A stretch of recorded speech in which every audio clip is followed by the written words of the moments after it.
दोस्तों, आज हम पढ़ेंगे इतिहास के बारे में।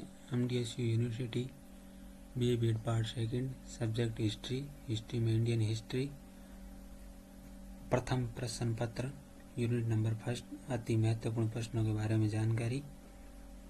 क्वेश्चन नंबर फर्स्ट है, सिंधु घाटी सभ्यता का विस्तार से वर्णन कीजिए तथा इसके पतन के कारणों का उल्लेख कीजिए।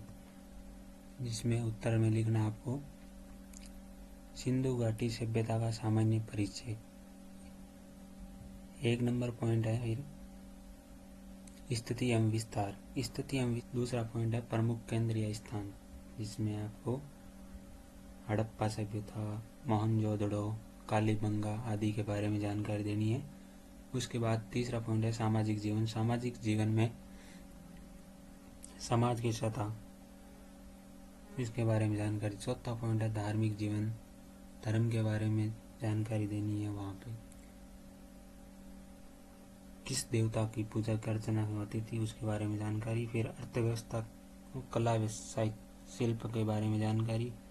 उसके बाद 6 नंबर पॉइंट है लिपि, हड़प्पाई लिपि के बारे में जानकारी देनी है। उसके बाद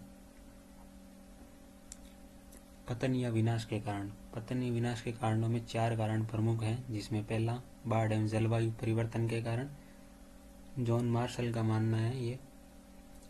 दूसरा है आर्यों का आक्रमण, व्हीलर ने बताया ये कारण।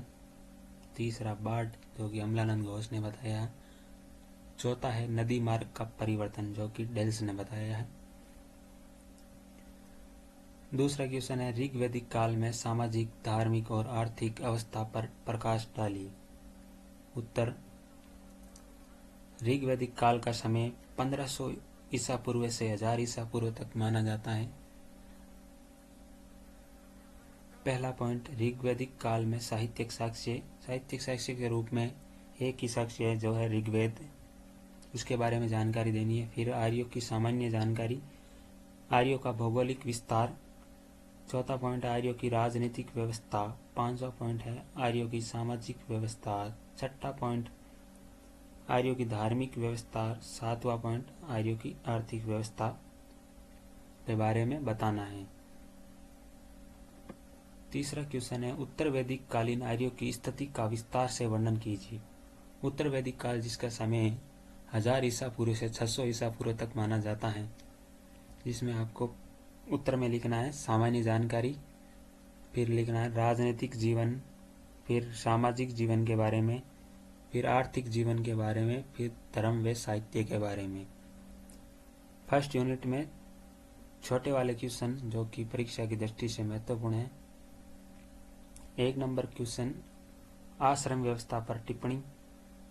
क्वेश्चन नंबर 2 हड़प्पा या मोहनजोदड़ो पर टिप्पणी। क्वेश्चन नंबर 3 भारतीय इतिहास लेखन में बौद्ध साहित्य की भूमिका पर टिप्पणी। चौथा क्वेश्चन सभा व समिति पर टिप्पणी। यूनिट नंबर सेकंड, जिसमें पहला क्वेश्चन प्राचीन भारतीय इतिहास को जानने के लिए साहित्यिक स्रोतों का वर्णन कीजिए। उत्तर में लिखना पहले सामान्य जानकारी, फिर लिखना धार्मिक साहित्य, जिसमें ऋग्वेद, सामवेद, अथर्ववेद के बारे में लिखना है। दूसरा पॉइंट है बौद्ध साहित्य, जिसमें त्रिपिटक के बारे में लिखना है। तीसरा पॉइंट है जैन साहित्य, जिसमें आगम साहित्य के बारे में लिखना है।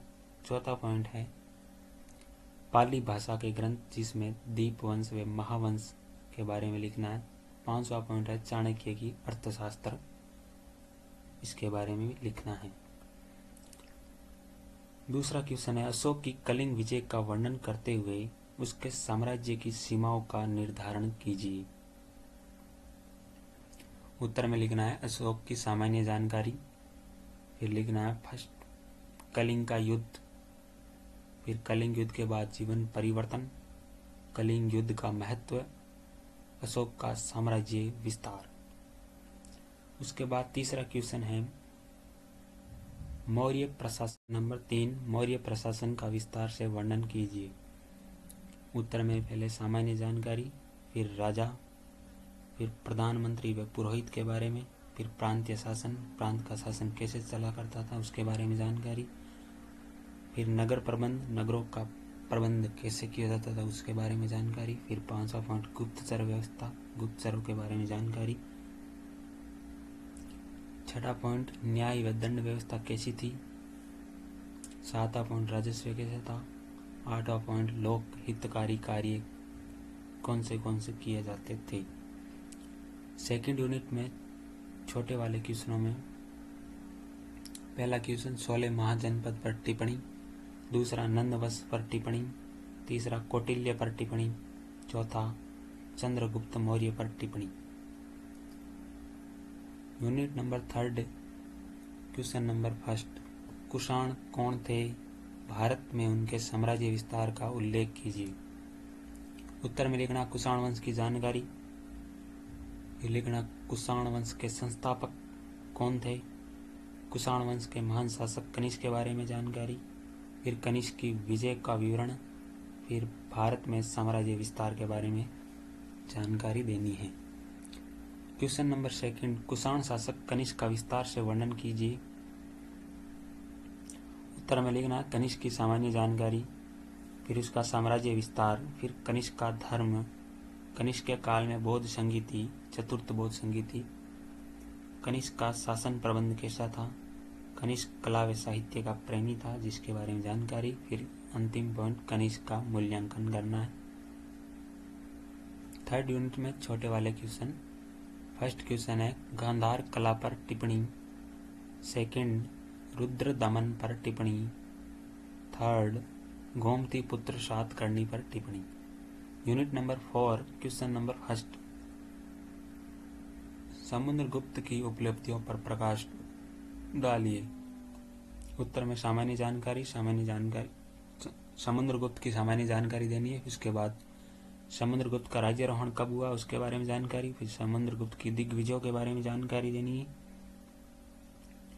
फिर आर्यावर्त की विजय के बारे में जानकारी, फिर दक्षिणी भारत की विजय के बारे में जानकारी जिसमें 2 विधिया प्रमुख है उसकी, फिर 5 नंबर में सीमावर्ती राज्यों की विजय के बारे में जानकारी, फिर विदेशी राजा के साथ उसके कैसे संबंध थे उसके बारे में जानकारी, 7 नंबर पॉइंट अश्वमेध यज्ञ करवाया उसके बारे में जानकारी, फिर 8वां पॉइंट उसके प्रशासन के बारे में जानकारी देनी है।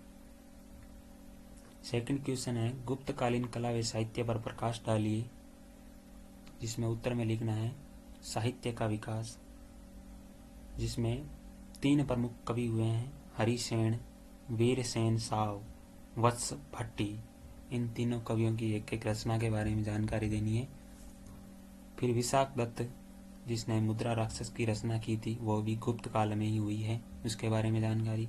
फिर विष्णु शर्मा ने पंचतंत्र भी गुप्त काल में ही लिखा है। फिर कालिदास के बारे में जानकारी, फिर कालिदास के नाटक 2 नाटक लिखे इसने, अभिज्ञान शाकुंतलम और एक और था उसके बारे में जानकारी। फिर विज्ञान का विकास, विज्ञान के विकास में आपको आर्यभट्ट के बारे में जानकारी, फिर बराहमिहिर और धन्वंतरि के बारे में जानकारी देनी है। फिर कला के विकास में मंदिर, प्रमुख मंदिर, फिर मंदिरों में सांची का मंदिर, तिगुआ का विष्णु मंदिर, भूमुआ का शिव मंदिर, नाचना कुटार का शिव मंदिर है, यह सु नहीं शिव नाम है, देवगढ़ का 10 अवतार मंदिर, भीतरी गांव का मंदिर। फिर सेकंड पॉइंट है अजंता की गुफाएं जो कि औरंगाबाद महाराष्ट्र में, उनके बारे में जानकारी देनी है। तीसरा क्वेश्चन है गुप्त साम्राज्य के पतन के कारणों की विवेचना कीजिए। गुप्त साम्राज्य के पतन, पहले गुप्त काल के बारे में सामान्य सी जानकारी देनी है। फिर 1 नंबर पॉइंट लगाना और लिखना राजनीतिक कारण। राजनीतिक कारणों में अयोग्य व निर्बल उत्तराधिकारी, फिर बाहरी आक्रमण, नवीन शक्तियों का उदय, उत्तराधिकारी संघर्ष, यह राजनीतिक कारण है 4, इनके बारे में जानकारी। फिर दूसरा है प्रशासनिक कारण, जिसमें संघ व्यवस्था, निरंकुश नौकरशाही, भूमिदान, वंशानुगत पद, यह प्रशासनिक कारण है। तीसरा पॉइंट सैन्य व्यवस्था, चौथा पॉइंट आर्थिक कारण, 5वां पॉइंट धार्मिक कारण, 6ठा पॉइंट प्रांतीय शासकों के अधिकार। छोटे वाले क्वेश्चनों में पहला क्वेश्चन इलाहाबाद प्रशस्ति पर टिप्पणी, सेकंड क्वेश्चन फायान पर टिप्पणी, तीसरा क्वेश्चन आर्यभट्ट पर टिप्पणी, यूनिट नंबर 5 और लास्ट यूनिट, जिसमें पहला क्वेश्चन हर्षवर्धन एक महान शासक था, व्याख्या कीजिए। उत्तर में आपको हर्षवर्धन के बारे में सामान्य जानकारी देनी है, फिर आपको 1 नंबर पॉइंट लगाना और महान विजेता के रूप में जानकारी, फिर कुशल और योग्य शासक था इसके बारे में जानकारी, फिर साहित्य प्रेमी था इसके बारे में जानकारी। चौथा पॉइंट धर्मपरायण, धर्म के बारे में जानकारी। पांचवा पॉइंट परोपकारी व दानी शासक, इनके बारे में जानकारी। फिर लास्ट में पॉइंट लिखना है निष्कर्ष। 5 यूनिट में छोटे वाले क्वेश्चनों की बात करते हैं। पहला क्वेश्चन है नालंदा विश्वविद्यालय पर टिप्पणी। दूसरा हर्षवर्धन की प्रयाग धर्म सभा पर टिप्पणी।